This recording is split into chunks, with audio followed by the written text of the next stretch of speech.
Hey, Bill O'Reilly here with another YouTube bonus. This one goes right to the heart of this country and you as an American citizen. So President Trump is a very activist president. He believes in an overwhelming federal authority. The people who don't like him, particularly the progressive left movement, call him a fascist. They say he's abusing the Constitution. They say he's dangerous to the freedom of this country. And if you know history, there have been a few other presidents like this. Andrew Jackson, Teddy Roosevelt, not as bad as Jackson. When I use the word bad, I mean Jackson was a guy you did not mess with. All right? He would hurt you. And he used federal power to do a number of things that were controversial. And the folks loved him. He was a populist like Trump, 2 terms. Teddy understood that the federal government had to get involved with certain situations, even if the Constitution was discouraging that. Okay, enough for the history lesson.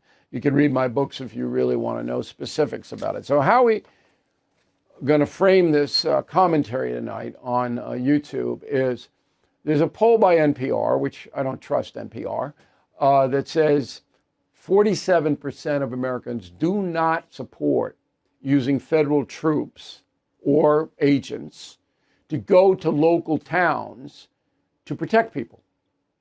They don't want it. 37% do want it. And it shakes down party-wise. Democrats don't, Republicans do, but most independents don't. They're not on board. Now, my take on it is case by case. Right now, there are 3 cases. Actually 4 if you count D.C., but D.C. is run by the federal government, so it's not a state versus Fed situation. And D.C., Trump's deployment of the National Guard and federal agents has worked, driven crime way down, much safer city in a month. And that's beyond any reasonable doubt. Chicago is the big one. So over the past 10 years, going out longer, thousands of African Americans have been killed in the South Side by drug gangs. And the authorities in Chicago can't stop it or won't stop it. So they're dead. They're in the cemetery, the families are devastated, and nothing is being done about it. Now, Donald Trump is what they call a law and order president. That's one of his pillars of power. I'm going to enforce the law. I don't buy any of this restorative justice stuff. I don't buy the left wing saying that crime is society's fault. It's not an individual's fault. Trump is a very basic guy on that level. Always has been. Always has been a big law and order guy. So he says, look, I'm not going to allow thousands of people to be murdered while inefficient or incompetent people in Illinois and Chicago stand by and do nothing. I'm going to do something. That goes up against the Constitution because the Constitution clearly states that federal troops, National Guard, are not to be used for law enforcement. That is a local and state concern. So Trump has to get around it. And he has gotten around it this way. He sends in ICE agents first, okay, to track down criminal aliens. When those ICE agents are threatened, as they are in many places, he says, I'm sending federal troops in to protect them. And in the case of Portland, Oregon, to protect federal property. That's how he gets around it. See? Okay. This has provoked outrage from a number of people on the left. Now, in Oregon, which is the most radical place in the country, I believe, I think that's the most radical left state. Portland, Multnomah County, I worked there, is crazy left. And Antifa had a lot of members there in Portland. And they have, as you know, seen, damaged federal property. Trump says, not only is a sanctuary city, Portland, sanctuary state, Oregon, but they're damaging federal property, and I'm going to stop it. And I'm sending in a National Guard, about 300 of them, to Portland, and we're going to protect federal property and ICE agents. Now, the Attorney General of Oregon, Dan Rayfield, is suing Trump to stop that. Roll the tape. If you really want public safety, you wouldn't threaten to send in the United States military into any city in the United States. What you'd do is you'd pick up the phone and you would work towards collaboration and finding out what are the appropriate resources that any community needs. And I know for a fact, in talking to cities across Oregon and frankly across this country, that if you picked up the phone and you asked, hey, what do you need? What could be helpful? It wouldn't be the United States military. That's for darn sure. Not quite, because the city of Memphis is getting National Guard and they want it. So Mr. Rayfield, a leftist, is not quite accurate in his remarks. However, his idea is not a bad one. That perhaps before the action in LA or DC or Chicago or Portland, that maybe Secretary of Homeland Security should have gone in there and did a big dog and pony show with the locals and said, look, we want to help. How can we help? Now, what the locals are going to say, we want money. Send money, money, money, money, money, money, money. And then they don't do anything with the money. We know what that is. But the debate, well, we're not going to send you money until you tell us what you're going to do. What are you going to do? What are you going to do, Governor Pritzker, to stop all the murders in Chicago? Tell me what you're going to do.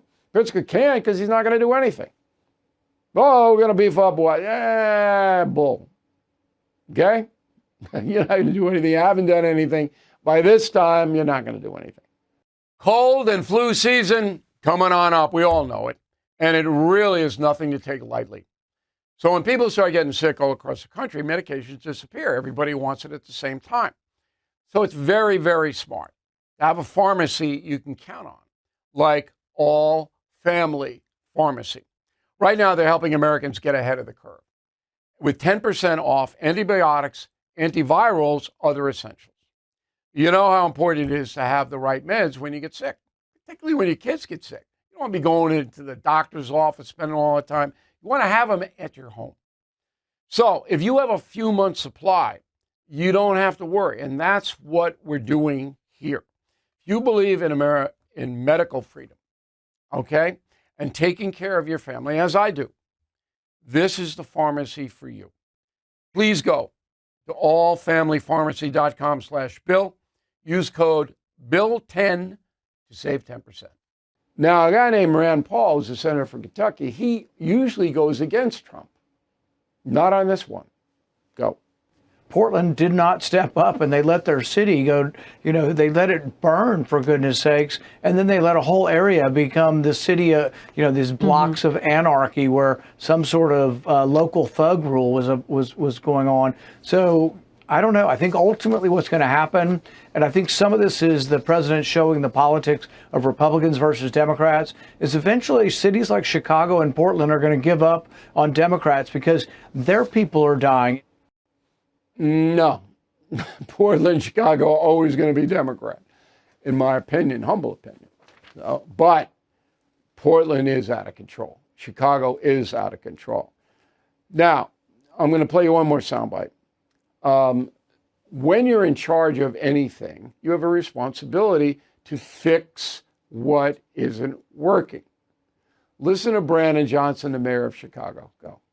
I get so sick and tired of people in this country and in this city that believes that the only thing that you can offer black people and poor people is jails, incarceration, and police officers. Dr. King said this right here in Chicago, the National Conference on New Politics. What did he say? He said, militarism is a sickness. I am trying to eradicate the sickness from this city and from this country. Okay, that's out of context completely, but Johnson didn't want to do anything. Oh, we don't know, all our cops incarceration. He wants to send social workers to try to convince the drug gangs not to slaughter people in the streets. Yeah, that'll work. That'll work. Now, I don't want to be cynical about it, but these people are so incompetent, so out of touch, so ridiculous, that my responsibility as a journalist, analyst, and historian is to tell you the truth. Now, there were 3 other times, big times, that presidents sent military into states to correct wrongs.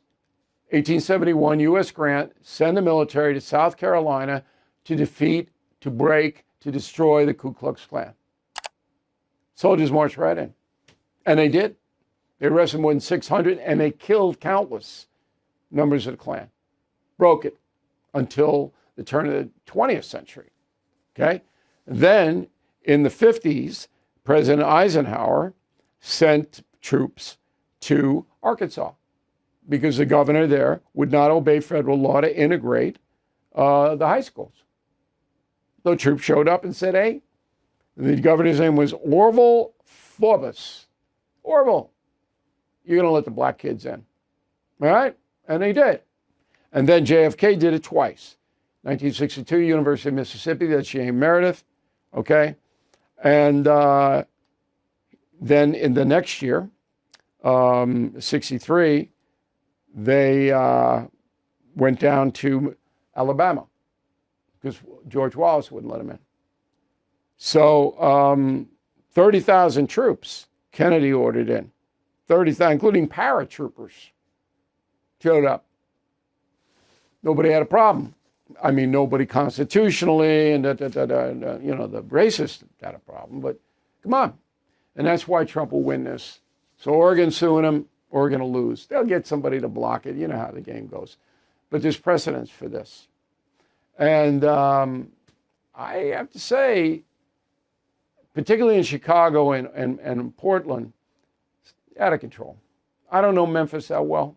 And as I said, the governor of Tennessee, Lee, wants the troops in there to squelch the drug gangs. But I probably do the same thing. You want to save lives or not? Simple as that.